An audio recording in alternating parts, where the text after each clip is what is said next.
guys, nandito na ako sa account ko. So, click lang natin yung 3 lines. Encashment, network wallet, and then, receiver name. Ilagay lang natin. Mobile number. Payment gateway is GCash. So, mag-withdraw lang ako dito ng 900 pesos. Hindi ko siya i-withdraw lahat kasi 900 lang yung kailangan ko. Tsaka, meron pong 10% fee kapag nag-payout kayo sa ECN. So, click lang natin yung request encashment. So, ayan na nga guys, successfully na siya. And then, click natin yung history. Ayan. So, processing. So, maya-maya lang ay marireceive na natin yun. So, yun na nga guys, is na-receive na natin ang ating payout dito sa ECN. Check natin yung ating GCash account.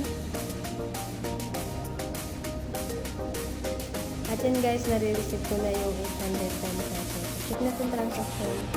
Ayun. So, thank you so much. Interesado kayo. Just